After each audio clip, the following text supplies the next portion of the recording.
The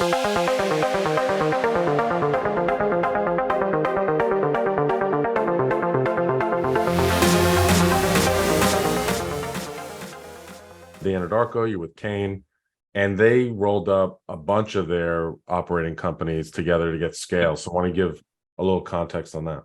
Yep. So when call it summer of 2020, Kane ran a process to try to sell their mid-continent position, and that was Casillas, Native, Acacia, Triumph, and Beacon. So there were 5 companies.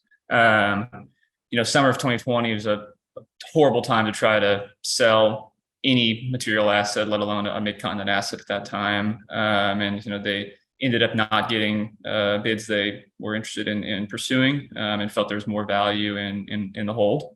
And they merged together the Casillas, Native, and Acacia assets. They ended up finding a buyer for Beacon, which was a non-op stack position. And then Triumph was in a little bit more of a challenged situation from a leverage standpoint. And it just didn't make a lot of sense to roll that into the pro forma capital structure of the 3 combined businesses. So we joined as the management team of the combined business, and then had an MSA in place where we were managing Triumph on behalf of Kane. So Triumph was never in the capital structure, but it was something that we were actively involved in, preparing the books, et cetera. So those entities were merged. I think technically it was December 31st of 2020 that they were fully put together. The official name at the outset was Midcon Holdco Partners. We ended up rebranding that 89 Energy 3, and I think that's when we issued that press release in April and May of 2021. But the business had been combined since the end of that year.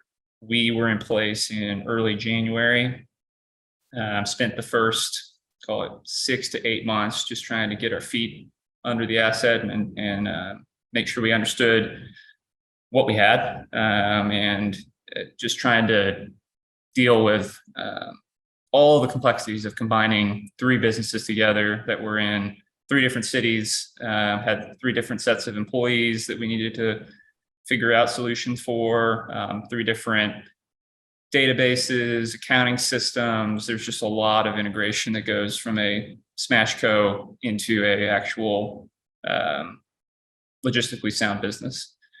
So we did that for the first 6, 7, 8 months, stood up a rig in August of 2021 and have been developing that.